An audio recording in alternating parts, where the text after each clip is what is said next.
Yeah, we Yeah, are, man. Hey, we missed out last week. I got a power outage, and this is show number 49. 49ers stink. We'll talk about that. We're even on dinners. But we lost out on Dave Linding, so we had a power outage. So let's bring our boy back in. Hey, Fatfish heads.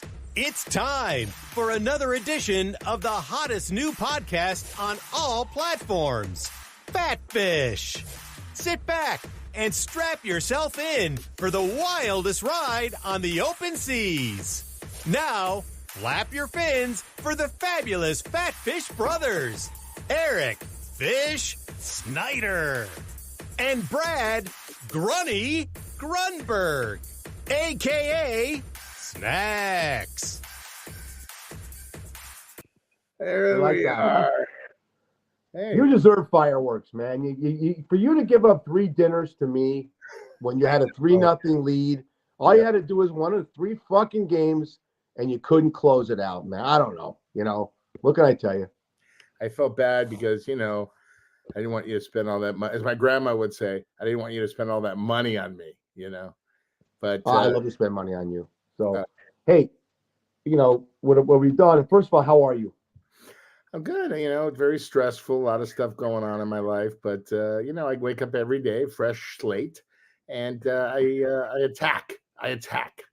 And, so I have a lot of things that are pending that are very exciting or could be very exciting. Well, that's how you're doing. That's you're right. Every day is a new, like your dad tells you. Every day you start new. It's a new script. Every day you wake up, hopefully, and then it's the sun will come out tomorrow. Was that from Annie, your dog?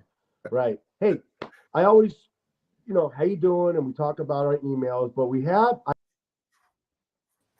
biggest fans send us pictures. What do you look like that watch Fatfish? Look at this guy. Oh my God. What is that? Oh goodness. Oh well, that's you talking about. You always talk about a certain appendage in your body that you can't see when you stand up. That's a look on the guy's face when you talk about it, right? Here's another one of our big fans from Tuscaloosa, Alabama. Look at that back. Oh wow, that man looks better than Tom Sawyer in the what do you call those? What do you call those? That's suspenders right there. Are those suspenders? What do you call that outfit he's wearing with the pockets? What is that? Those are overall. I don't know, parachute pants, but dungaree. I don't know because I couldn't fit in that. That's overalls. And is that like a mullet or is that a ponytail? What is that thing? I don't know. I'm more worried about why would you walk out with that much fuzz on your back? You are just a walking commercial for one of those. You see them all the time, the men's groomers and stuff like that. It's insane. Yeah. All right, here we go. We got some more from Missoula, Montana. Wow. Look at that. I don't know. What is that? Is that a guy? Oh, that's boy. Oh, good. I would think he's a cross-dresser or a trans, which is very beautiful. I'd like him to trim the beard, wouldn't you? Both beards, upstairs and downstairs. His name is Lancelot and wants to know what your availability is because, he knows you're single and you're open to anything. And Brad does lift drives from the airport, ladies and gentlemen. I'm open to anything. What are you talking about? Yeah, look at this one. His friend. There you go. That's Brad. Oh. That's Brad's last date. Look at that scratch of the ass right there. Look at Brad's face. Go on, Brad. That's sexy.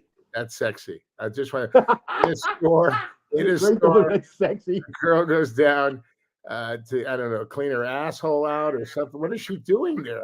She's scratching. For our listening audience on Podbean, thank you.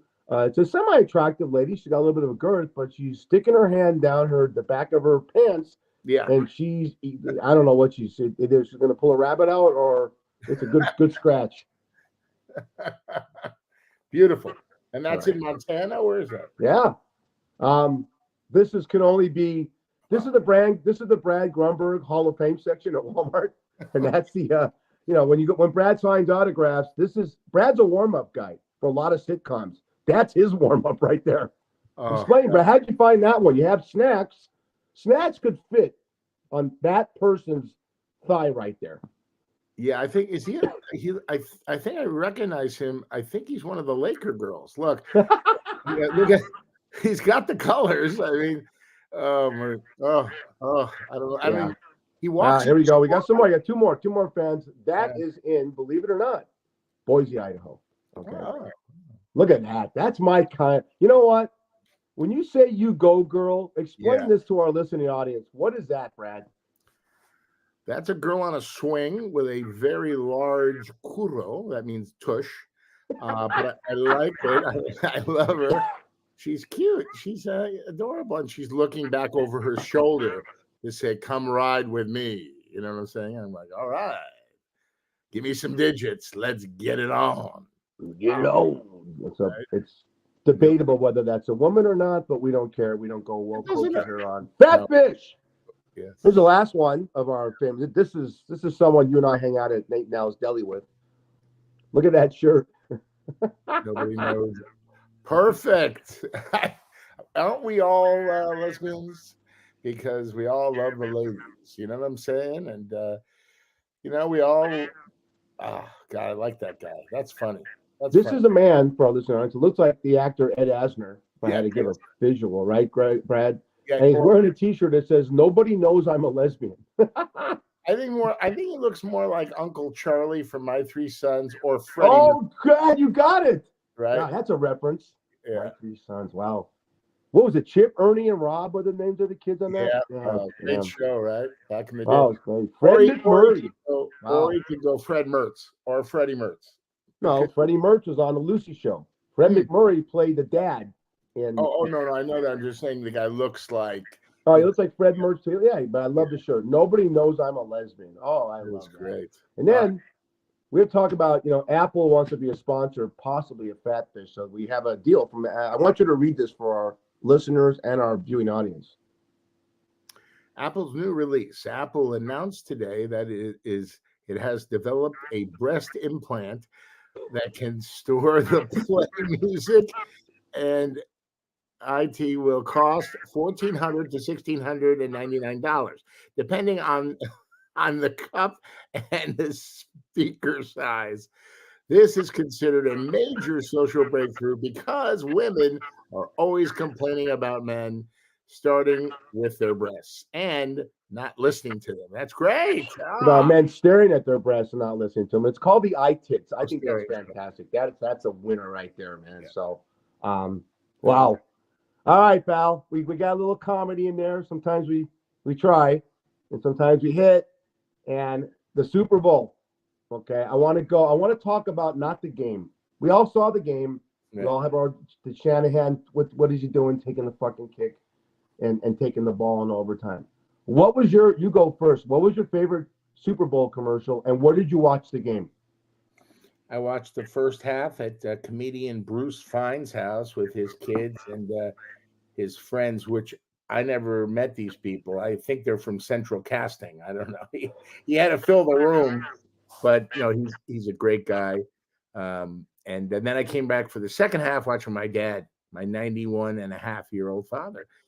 And it was I'll tell you, first half sucked.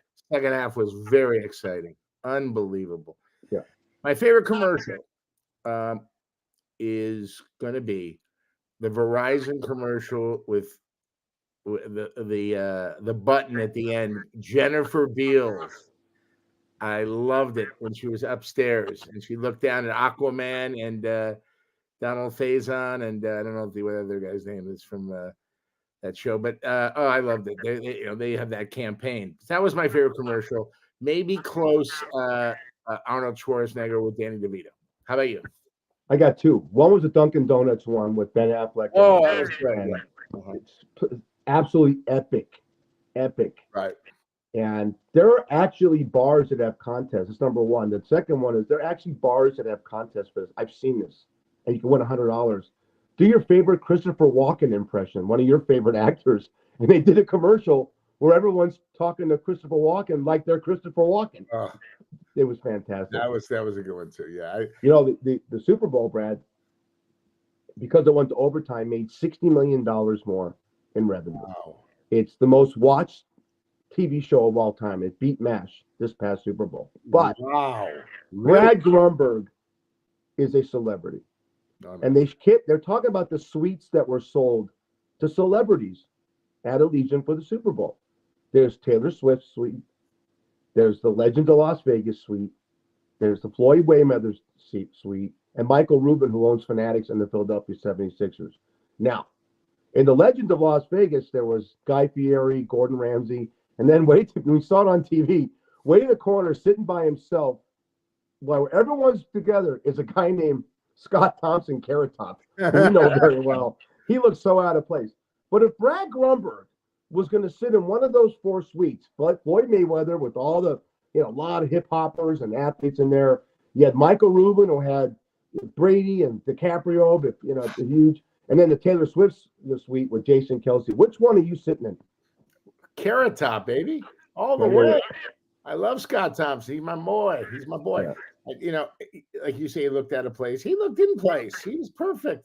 He didn't look like, you know what? He was in Carrot Top. He didn't. When we did the podcast with him, he's Carrot Top, but everyone was dressed in like suits and looking, the $3,000 Armanis, and Carrot Top's Carrot Top. And I just wish I could have been in that suite with him, because he would have hung out with you and me, other than the Gordon Ramsays and the Fieri. You know that. What?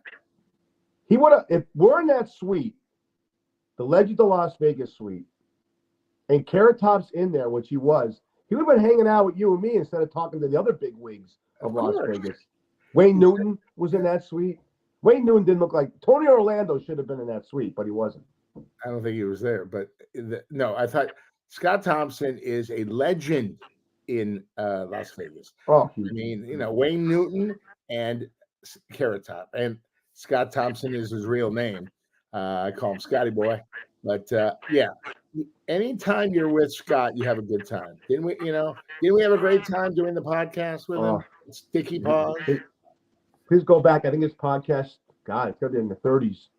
We did it in November, so go back. I'll get it back to you on our email. But yeah, Sticky Paws Studios. Thanks, John Orlando. That was the most fun I've had. Yeah. Because I didn't have to look at you the whole time. It was hanging out with him. His Jay Leno stories, everyone, forget it. Go see his show.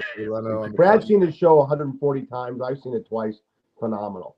I would personally, I would like to be in the Michael Rubin suite, because there's a lot of models and there's a lot of athletes.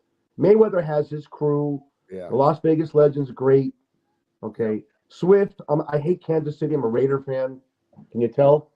Gabriel Well? Hey, shout out to the staff at the Raiders that are watching this right now. We're turning Grunny from a Golden State Warrior to a Raider Nation. I couldn't stand. I would be in the Michael Rubin suite, but that's me personally. Couple more. Look at this. This is great. You'll love this. This pertains to you. Okay. These are the drunkest NFL fan bases. Believe it or not, the Tennessee Titans are number one. That most of their fans, I don't know where they got this from, but this is all over Instagram and the internet and X, which is formerly Twitter. Yeah. That's crazy. It means everyone walking out of there is drunk.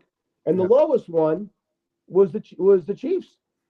And the Raiders are Raider Nation's in there. Yeah, I like Raider Nation. Top 6 there. Yeah. Oh yeah, Raiders. Well, the Colts, I wouldn't say that. Okay. Packers maybe, because there's nothing to do there, but look at your mullet-haired girlfriend with extra 32 teeth. Raiders, I get it, it's the Raiders, but Seattle's a great. I would have got that. I want your take on it. And when you go to a sporting event, Brad, do you drink? Not really. It depends. I don't drink beer. I drank so much in college. I like cocktails. I'll have a cocktail or two. But the question I have for you is, aren't these based on fights in the crowd? Maybe. Yeah, right. I mean, the Tennessee. I've never been to Nashville, never been to that stadium, but Indianapolis are beautiful stadiums. It's the fan bases. I would have thought, and I don't want to piss anybody off, Bills Mafia would have been up there. The Giants, New Yorkers. I mean, look at the Bears. The Bears are lower. The Chargers, I get it. People know they don't give a shit. They're eating sushi at SoFi. You've been to the games over there. Yeah. They don't have the typical wine by the glass at the concession stand. It's all the Portofino's stuff that's high priced. Check this out. You'll love this one, buddy. Where will Andy Reid visit or eat after the game? Burger King plus 400. In-N-Out plus 900. McDonald's. We did this with you last week. Five Guys, Wendy's, Fat Boy, which I've never heard of. uh, Shake Shack, which we talked about, White Castle. This guy is the biggest hamburger eater on the planet. Wow. I've never seen a guy that just talks about eating hamburgers. That's his main dish. I worry about him. It's not a healthy thing, but it's nice to know that in Kansas City, he's never paying for a burger. Right. And I heard they opened a new place in Vegas. What a burger! Yeah, that's Mark Wahlberg. Oh, no. No. What a burger is not Mark Wahlberg. That's um let's see. It's Wahlburgers, isn't it? Wahlburgers, right? Right. What a burger! I was in Tucson when I went to school there. I used to go there all the time. That's the best. Oh, great hamburger! What a burger! Right. Wahlburgers is the family, right? Exactly. Did you ever have Smash? Was it Smash Guys? Is that what it is? Smash Burgers. Oh no, Smash Burgers good. Five Guys is in Tucson. I ate that by Max's dorm one time. There's great burgers, but look, In-N-Out. We talk about. I'm a burger guy too. Yeah. I never got that from you. What's your favorite burger? If you have to pick a burger, what's your favorite? What's Brad Grunberg's favorite burger? I mean, I'm a huge McDonald's fan, but pound for pound and the price, I love In-N-Out. Double, animal style, extra onions, grilled onions, raw onions, bring it on. And give me two of those. Give me two. I get down two double animal style burgers at In-N-Out Burger. That's heaven on earth for me. How about you? Great. What do you like?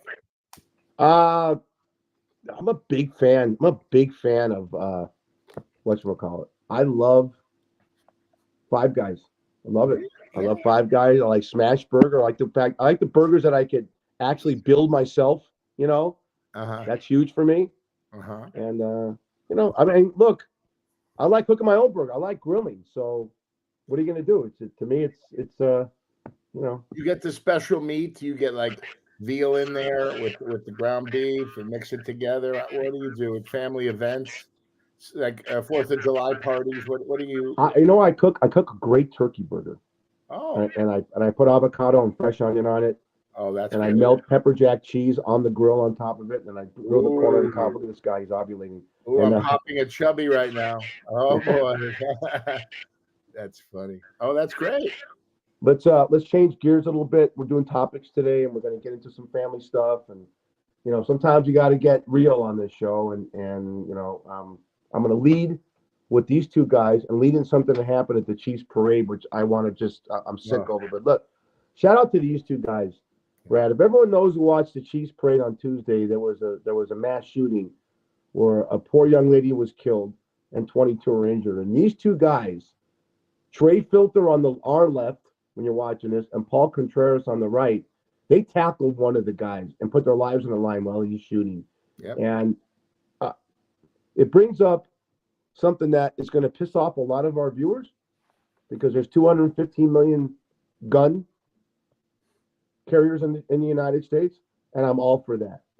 But what I'm not for is, and I'll come out and say it, and I'm going to piss people off a little, I'm not for the assault weapons on the street with the 100-round clips. I just don't understand where in the Second Amendment, let me go on this and you go, that was written in the 1780s for guys having muskets to shoot rabbits to eat, and what about the British coming back? I don't know where we have this gun love, and we just, every time it happens, Democrats and Republicans say the same thing. It's horrible. We got to pray for the families. We have to do better background checks and mental illness checks. How do you fix this? Too many guns in entertainment.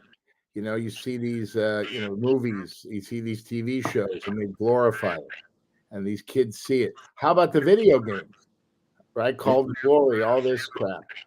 Let me tell you something. We got to stop it. I mean, I understand people want to protect themselves. I was a victim of a violent crime when I was 22. I was held up at a bank machine in Beverly Hills and shot at, but I slipped like Curly from the Three Stooges, and the guy missed me. And so you know why he missed me? So I could do this fucking podcast. I lived another day so I could hang out with the fish, man.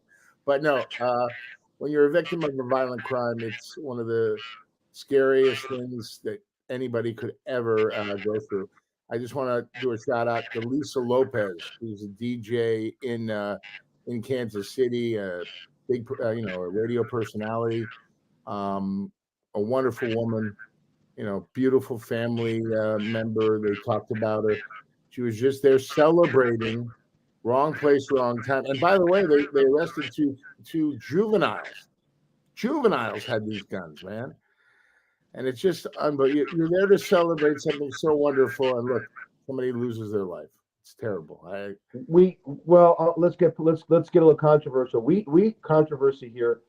We should be the gold standard in the way things are run in the world. Everyone looks to America all throughout the decades for guidance, for leadership, for money, because of the richest country. But the way we handle our gun laws and what's going on with the mass shootings, my wife has a lot of family in Australia, and they haven't had a mass shooting since 1988, and they won't move back. And my brother-in-law says, look, I'm a gun guy, but I'm afraid to take my kids to the mall when I go to the United States, and there's no fixing it because everyone has a right to have a gun.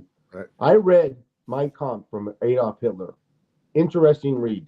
And he once said in 1938, I could never overtake America. 1938, because every American is armed. Who said a this? movie you wanted to try out for, but you didn't have the physical attributes for. Red Dawn.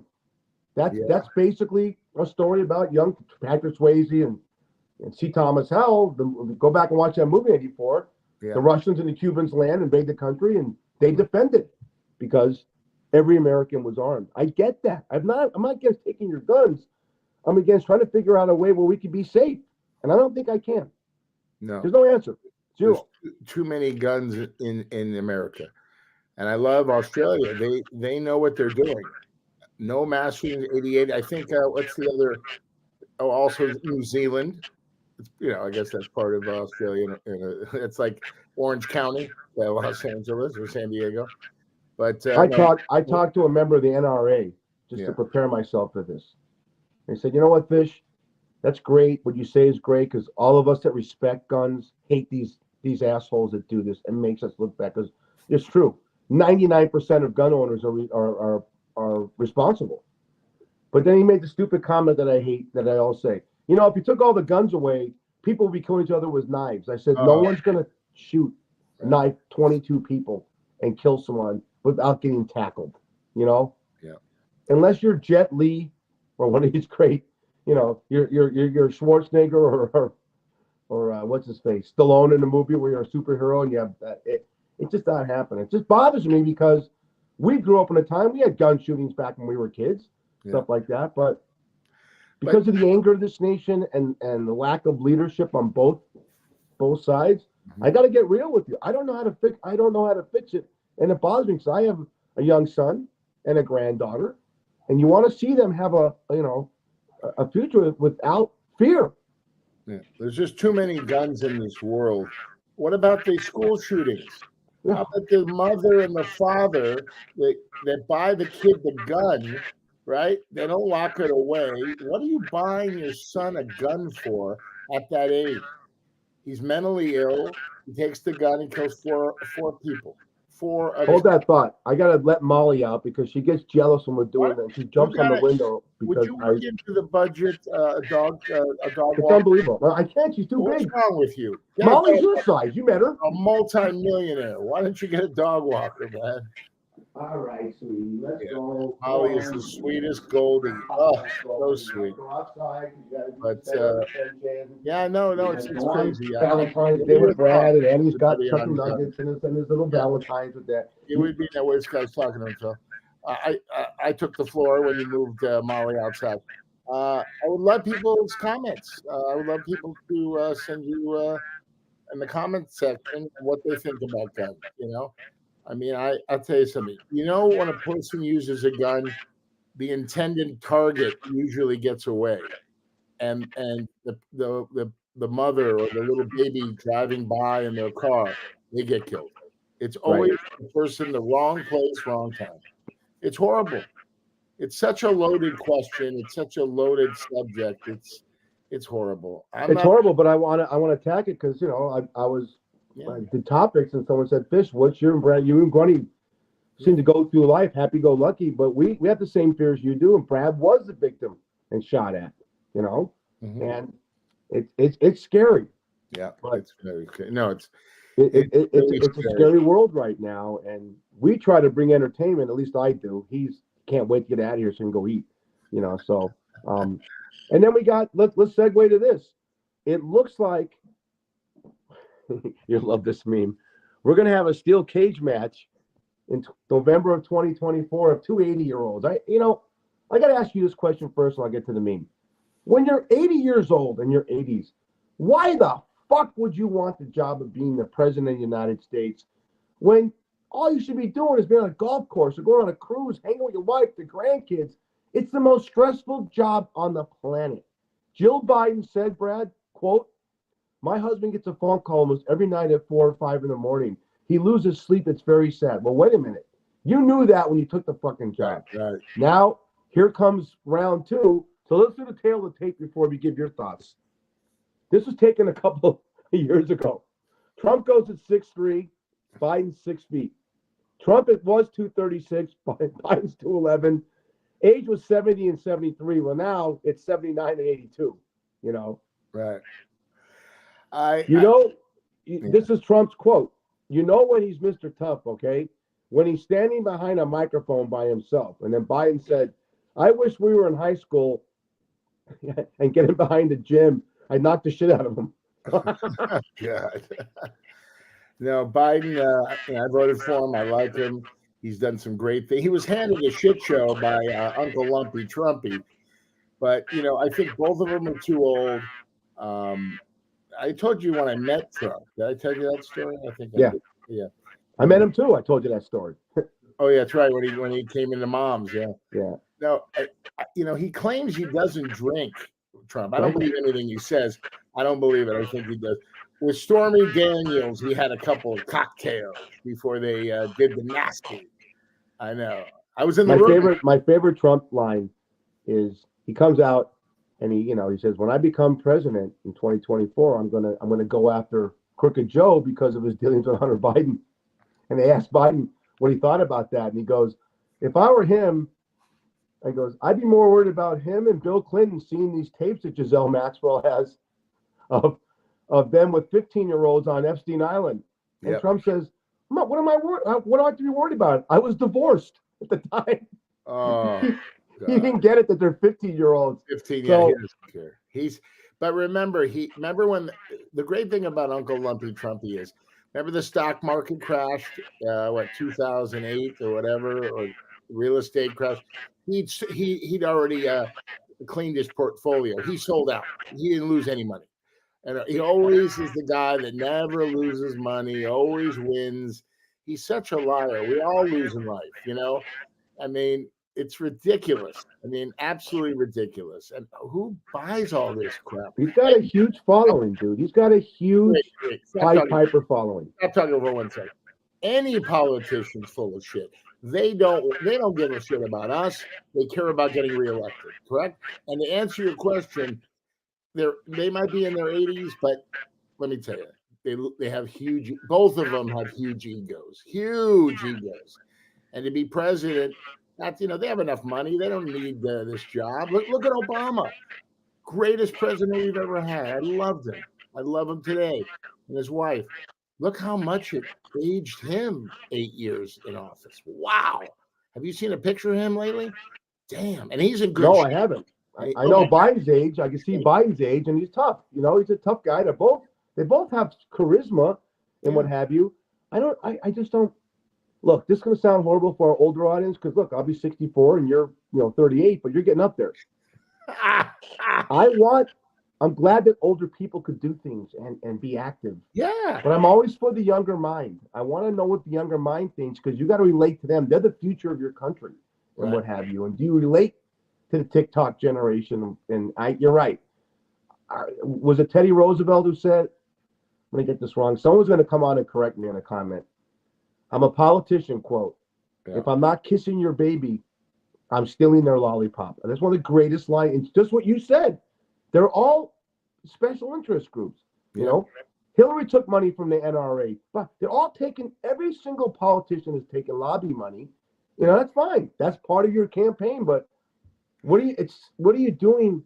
Let me ask you this, Fish. You're smarter than me.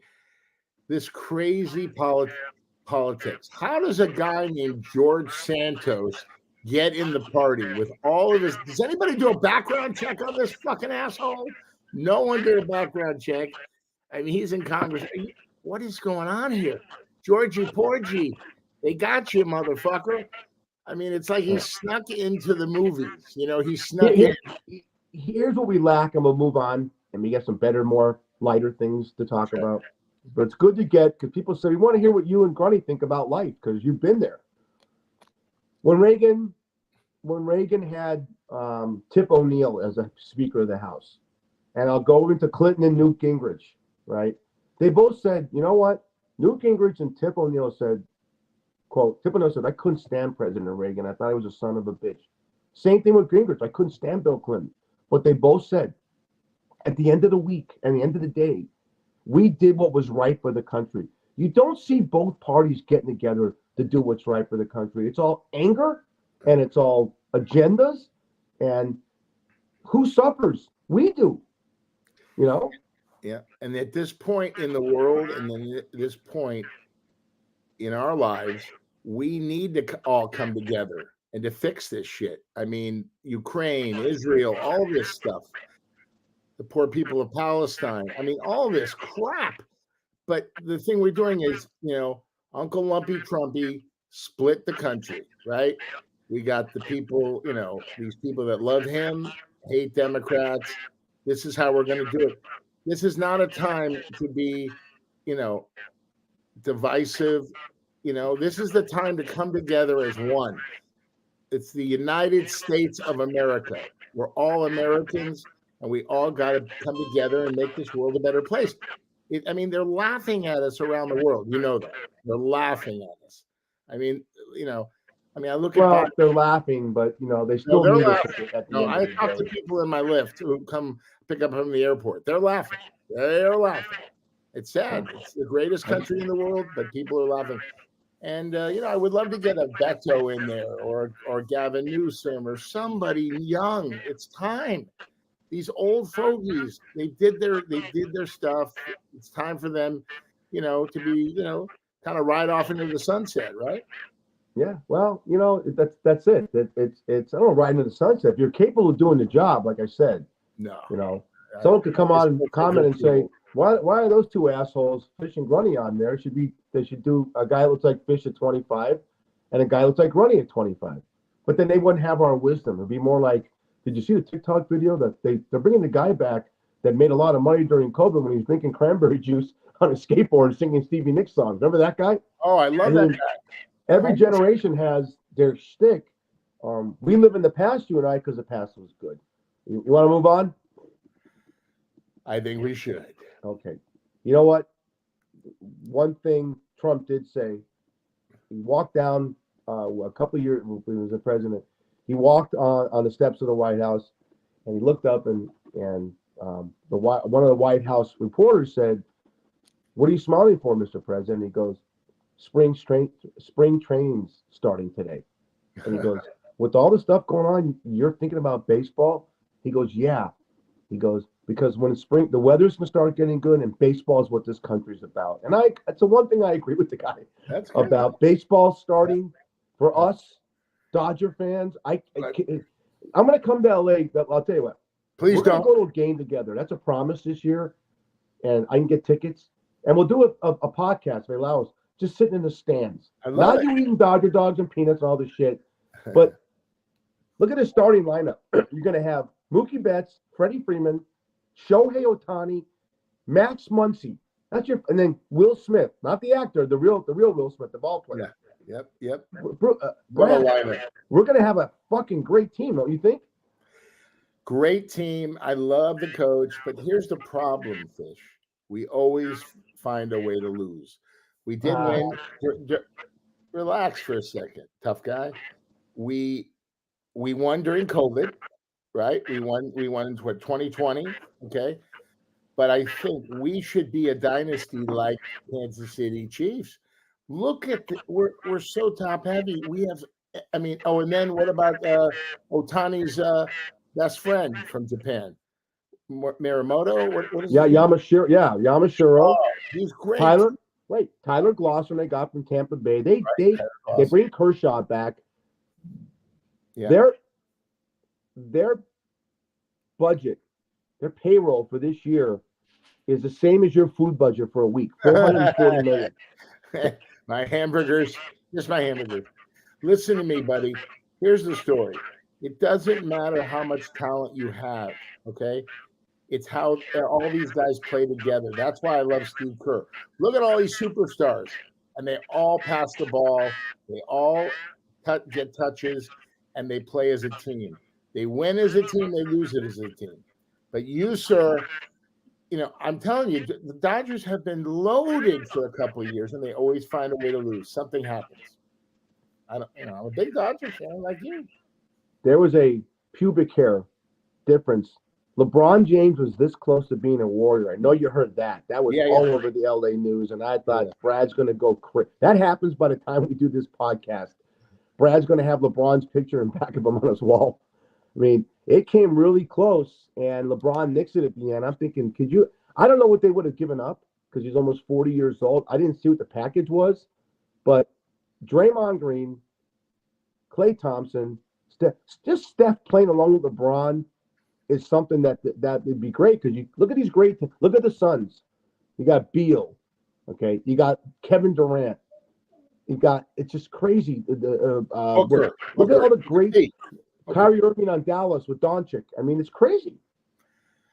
Great players in the NBA. I mean, you could say the NBA right now has the most talented. Oh, wait a minute, guys! Just came in. Raiders quarterback Jimmy Garoppolo was suspended for 2 games for having performance-enhancing drugs in his system. What? That's breaking news. When I'm doing this, I have an app that comes in with sports news. Wow. Jimmy G, breaking news. What is he doing? I know he loves it. I know he loves the ranches down in Pahrump. Yeah. But what's he putting in his system to keep these girls? He just got suspended 2 games next year for performance enhancing. Is that Viagra or what did he put? Viagra's not a performance enhancing. Well, it's a performance enhancing substance. What did you just say? Say that again. What is Viagra? A performance enhancing drug. Ass. Think about it. Or did he get a shot in the pee-pee? The porno stars. They get the shot in the pee-pee. What? I can't believe he's going to be suspended 2 games. 2 games. I'm not kidding. Fact check that.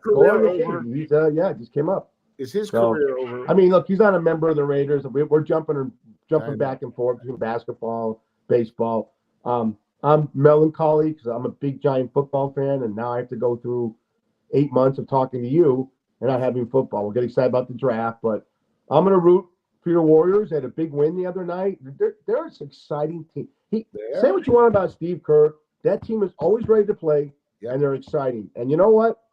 They're dedicating this season, thank God, to the coach that died of a heart attack, and that's good karma.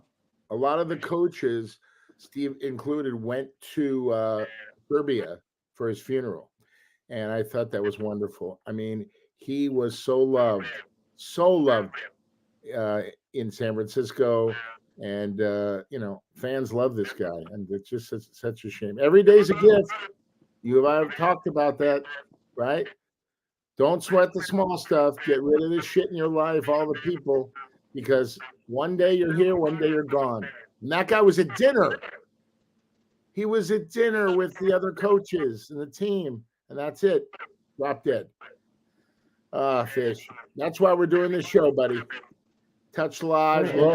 Sometimes, you got to get real, and it's a sad thing that happened, but the way, look, I know he's one of your dear friends, but I'm, as a layman, as an outsider, the one thing I've noticed about Steve Kerr, even before we started doing this, and I knew that you were friends with him, is no team, he's a perfect guy because of his leadership to guide that team through a crisis like this. I mean, he is, you hear the players talk about him, and every one of those players would take a bullet, no pun intended, for our Second Amendment. Yes.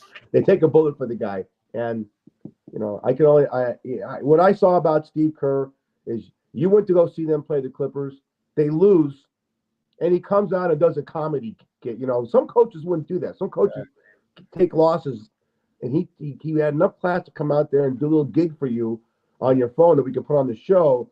and that's a class act. He is the greatest. I mean, I love him because he's won 9 rings, and he's always in the background. You know, when they're giving the trophy, you know, the Larry Bryan trophy, he's always in the background. He pushes his players to the front because he's so humble and grateful. He is the same guy that I met, well, when I played against him in high school, when I played for the University High School Warriors. Jump ball, uni get it, jump ball, uni get it, jump ball, uni get it. And do you know why I know the cheers, Fish? Because I never played. So I was 12th man on the bench, and I just looked at the cheerleaders and memorized all the cheers. My parents were very proud. But I will say one thing. Then I went to the University of Arizona with him, same guy. And I've told the story about our final drama 140. He was going to fail, and Grunny came through, baby. I got him all the answers, if you know what I mean, because I studied so hard. Yeah. You know, your son was a better student. If they did a movie version of your life based on The Sopranos, you'd be the character Heshy that was on that show. Yeah. The Jewish guy that knew how to schmaltz everybody, get everything, schmooze, never had to pull a gun out, and he got all the Tony Soprano and his family everything they needed without having to be the hard guy, the tough guy. That's Brad Grunberg. You know, I like that. That's, you know what? You're a great con man. What can I tell you? Con man. I'm not a con man. I'm a happy man. You called me to do this fucking show with you. God damn. No. Nothing to do in my life. Other way around. You're the one who came to me. Don't you remember now? No, I thought it was mutual. I thought you said Fish. No. Fish, you're a good-looking man for your age. If I put you on with me, maybe I could be your wingman, which is a show that you created. Fun. I gave it some thought. I talked to some people. People go, "Who the hell is Fish?" I go, "I like this guy. He's a good man. He's very." He keeps talking about his ass in the 80s. By the way, somebody asked me a question to ask you. When you're at the bar, you're one of the best bartenders that I've ever seen. You really, you mix the drinks, you keep people happy, you keep them laughing with your horrible jokes. What do you do when it's really, really slow? I mean, do you go and go in the kitchen, talk to the boys? What do you do when it's really slow? I find I have to move around. You know, I have ADHD, so I do a lot of side work. I clean. Not to say that my bosses are watching. And then when I get all the cleaning done, I'll have something to eat. But I'm lucky. I always have. See, graveyard's busy usually between 12 and 2:30, and then you get the stragglers. And if I have 2 people in there, like last night, I'm bullshitting. I'm talking, and they don't talk. And you got to be attentive to these people because they're gambling. Right. If it's really slow, I'll eat. I have 9 TVs in there, stuff like that. I'll turn the sound on. I'll watch TV, and it goes fast. It does. Most of my career as a bartender, I don't have that luxury.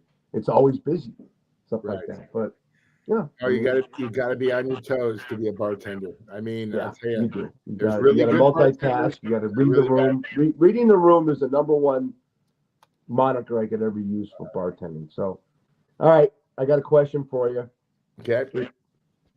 You had to pick, and I'll go second. If you had to pick one dinner that your grandmother Nanny made for you, especially because, and she didn't give a shit your brother and sister were there. She made it for you and they had to eat it. What is it? Okay, she made the most incredible chopped liver. I don't like liver, but I liked her chopped liver, and she made it from scratch. Okay? God bless And then her. the other thing that was unbelievable when I went over to her apartment, she went to Diamond Bakery and got the Friday challah because the egg bread comes with extra sugar. I didn't even know any of this fucking crap. But we go back to her, then we go to Hughes Market, and at 2 o'clock, chickens came out. And she loved to be first when all the hot chickens came out, rotisserie chickens. And I swear to God, me and my brother and my sister would be in front of this, this heater apparatus thing, this thing where they put all the chickens. And my grandma would be elbowing people out of the paint. Like she'd say, "Okay, hold this one, Bradley. Hold this one, Greg. Hold this one, Tim." And we'd all be sitting there with like 6 chickens. And then out of those, she put them in her cart and picked the best ones. And then we go back to her apartment. she put when the mayo comes out of the sandwich sides, kind of like a beautiful girl with beautiful breasts, the meat on the sides, of a pair of either they're real or they're real expensive breasts. That's what I love. When she used to make my chicken sandwich, toasted challah, toasted egg bread. Oh, and then she took the chicken off piece by piece and laid it on the bread. And I miss her. I miss those sandwiches. So it's chopped liver and chicken sandwiches. That's what I miss. Those are the two things I love from when she made. She made a lot of other things, but those were the two. We got a little static going on there. Do we? I can get rid of that. Let's do this. You're the man, buddy. You're the man. What about you? All right. What was your favorite that your grandma cooked for you? My grandfather, Lenny, you saw Oh. a picture of him. He made, and she complimented. He made the most wonderful steak on a grill. I watched him grill. He was a griller. He Okay. can grill a steak, and he's taught me he would use the whole grill, the steak, the chops, the burgers. I learned, and this is not. You ever put the corn on the cob in tin foil and then grill that? Right. Oh, and then Nanny made this wonderful au gratin potatoes with onions, and she put oregano and thyme in there, and then the green beans, and that was what I liked. So my siblings had to deal with it. They liked it too. But the steak that he cooked, he never gave me the recipe. The guy died in 1983. He's on his deathbed. And I said, Pop, I'm your favorite relatives. Son, I'd do anything for you. I go, what do you put in your fucking steak? That's what he said. He goes, I'm taking it to my deathbed. No, he did. Did he really? I'm serious. Oh, I love it. Oh, that's great. So much love for your grandson, right? Oh, it was great. That is. There's something very special about grandparents. What's that? There's something very special about grandparents and the relationship with their grandkids. And I was my grandma's favorite. She came out, and it was all organic. I didn't say, oh, I want to be my grandma's favorite. I just loved being around her and that cackle and that laugh and so many things. And I'm telling you, kids today, you go see your grandparents because they're not going to be here forever. And also they live vicariously through you. When you go see them, you talk, they want to know about your life, what's going on, who you're dating, how's it at the office, what do you want to do? That's how they stay young, and that's how they really stay happy, And I see a lot of grandkids, they don't even see their grandparents or even let alone call their grandparents. So stupid. They're idiots. Sorry. I don't know anyone. My grandparents on both sides really, really shaped my life. And, my parents went through divorce and stuff like that. And the grandfathers were always there, and the grandmothers. You go to my grandma, I talk to Lenny, you walk in, there's one closet.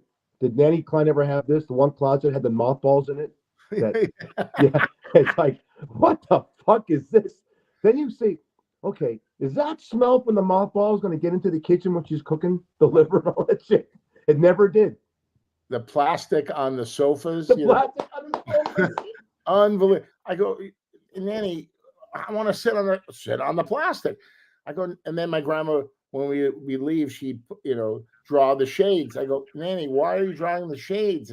It's the sun's not coming. Oh, you don't know. It comes in later, and it might when the sun comes onto it'll ruin the sofa, right? It'll make it lighter. It'll draw it out. I'm like, Nanny, how do you know this stuff? I know. She knows everything. She's the weather person. She knows everything. The Altacockers called it slip covers. And my grandparents had a whole living room of a sectional couch and a reclining chair that had slip covers, and no one was allowed to sit on it. Like it's in the showroom. Do you have that also? Yeah. Wait, Nanny, Pop. I call him Pop. Yeah. What is this? You can't sit on it? No. Yeah. Then why is it here? Yeah. Well, exactly. Yeah. We are so lucky. We're blessed, man, with great grandparents. Both of us. But we're lucky. We shaped you. I want I got a picture of one. I'm gonna, like I said, this is not scripted. I throw Brad everything.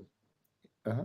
Quickness and his brilliance helps make this the shitty podcast that is. And who's the most elegant actress you've ever worked with or seen?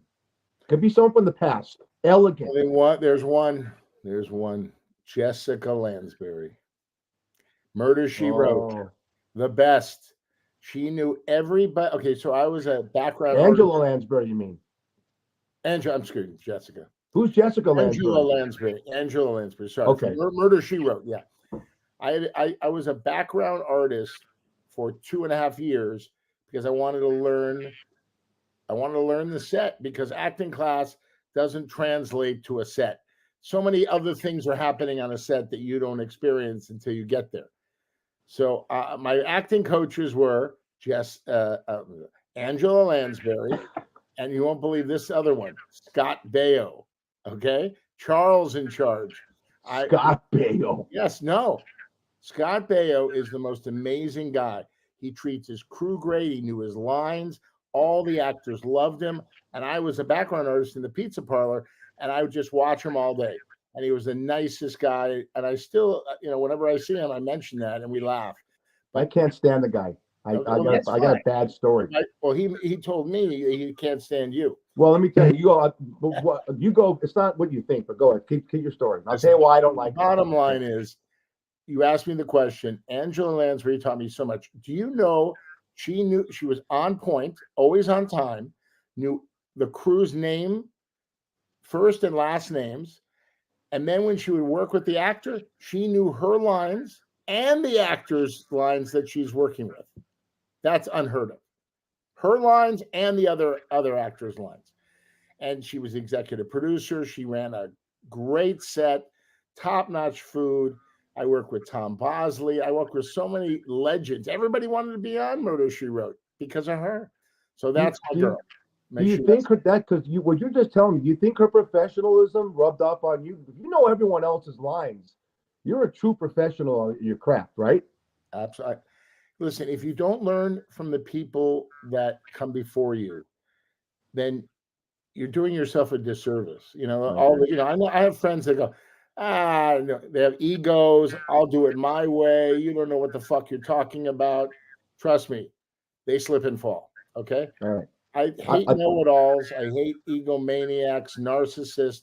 Shut the fuck up. Listen to Angela. She's been doing this all her fucking life since she was a little kid. She knows more than you, asshole. Right? And Scott Baio the same. He was Bugsy Malone. Remember that movie? Oh my goodness. Great Fuck movie. him. Tell you what. I never met the guy. Tell me why I don't like the guy. All right. I've never met him. I'm going a different way. My sister in high school, and she's still a gorgeous girl, very pretty woman. Why don't you introduce us? I can't be related to you. I just can't do it. I can't afford you food buys at dinner at the fucking holiday. I know it sounds like an old joke, but your sister would love me. Look at this puss. Look at this. Make a long story short, look at this puss. Kim. How handsome. You are handsome. Jamie, my sister Jamie had this friend Kim. I had the biggest fucking crush on Kim. I'm not gonna give her last name because it's indiscreet. She was drop dead gorgeous, right? And I said, I gotta fix me up with this girl because Jamie's 3 years old. So no, she's going out with Scott Baio. I got a Scott Baio story. Toys for Tots. You know that? Remember they raised toys for kids. Yeah. It was on Channel 5. Channel 5. I went down to KTLA, and I watched it. I was in the green room, and I was dishing on Blair from Facts of Life. This guy was dishing on Blair, and she was laughing at my jokes. She was into the man, into Mr. Snacks, and then all of a sudden, guess who walks up? Scott Baio. Scott Baio cock blocked me, man. It was over. I went back to the dugout. She looked at me and she goes, "Yeah, whatever," and walked away with him. I go, "Scott, give me one, baby." Blair was looking she still looks great, but oh man, I'll never forget that. I was so sad. I mean, all my lines were working, everything. But Scott Baio cock-blocked me, and that was Good it. looking dude. Yeah, when Right. it comes out of nowhere, it's over. Yeah, kind of like you. I got this one.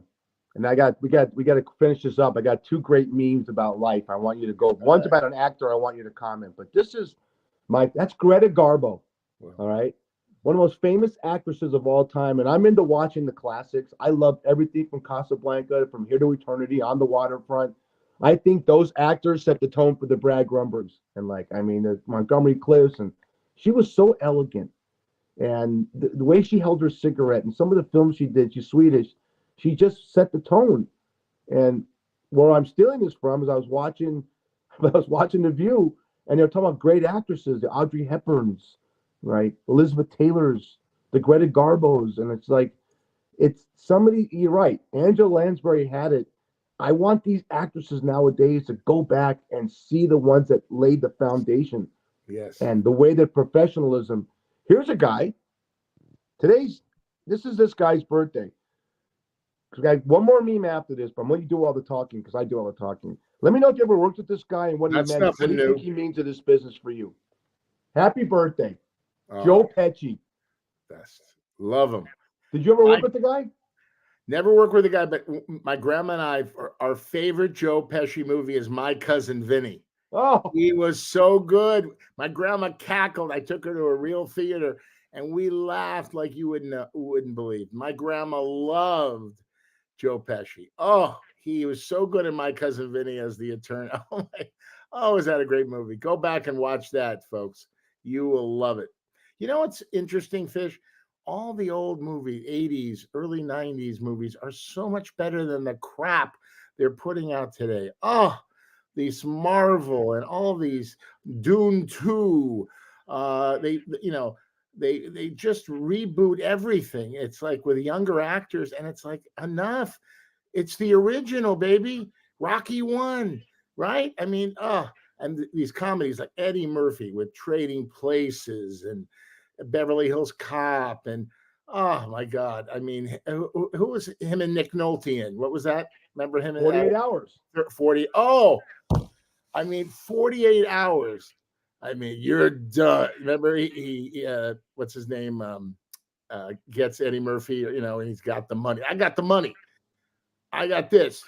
He goes, "You're done. End of story." And then he shoots him. Oh man. Nick Nolte was one fine actor. He still is. He's 80 something. Yeah. Well, so is this guy, Joe Pesci. And you look at some of that magic. Raging Bull, to me, is his best role Raging ever. Bull, yeah, that was great. You're right, because you're in the business. I've seen you. I've talked about you, how you just stole the scene in Shameless when you were the straight guy. You were a real asshole to Emmy Rossum and Dermot Mulroney in the scene in the diner. Everyone go watch Shameless, the episode. Brad will get me the episode. I'll put it on the site, what season it was. But this guy coming from, look at all these films, The Irishman, Casino, Goodfellas, and Raging Bull. He's the same guy, not the same guy, but he's a dick. He can be a dick. And then My Cousin Vinny with two Utes. Oh, then Herman Munster says, "What's a Ute?" I know. Your grandmother must have shit with you saw that. Munster. Oh gosh, some great actors, some great people. The young people out there, they got to go back and watch some of these movies. The Greta Garbos, yes. I mean, how about Walter Matthau in Bad News Bears? Oh, come on, nothing's better than that. Buttermaker, come on, man. Oh, holding the beer. Yeah. He's the only guy that did that was a baseball coach that never picked up a bat. He just remember he's pointing to Tatum O'Neal and the rest of them. Right. So, oh God. Hey, you and I, we got about a minute to go. We talk about age and we talk about, like you just said, I totally agree with you. Go on, watch the classics. Let's learn from the Angela Lansbury. Check out this meme that I thought, because you're always talking about life, and this one really got me. Oh man, yeah. It's for our listener. It's only a short trip. Enjoy it. And it's a kid looking in the mirror, and the man looking back at him as a 90-year-old. And the line is, "It's only a short trip. Enjoy it." What Brad said. Enjoy every effing minute. Am I right? Absolutely. And by the way, thinking about what you said earlier, will you set me up with Jamie? It's me, Mr. Snacks, Grunny. You got to set me up with your sister. Don't you think we make a great couple? I don't want you sleeping with my sister. All right? I can't have it. I can't have it. They're commiserating. Not in my life. Is she You know? dating anybody? Was she married? What's her story? Yeah, Come she on, was. man. I'm not gonna go with my sisters. I'll tell you that. But she's single. All right. Tell her about me. Does she All know? right. She You got to listen get the out of show? here. Does she listen to the show? What? Okay. Dave Linden, take us home, baby. You've been Number listening 49 to in the the book. Fat Fish Podcast, 50 heard is on coming all next your week. favorite platforms. Until next time. Love you, Fish. Love you too. Great show.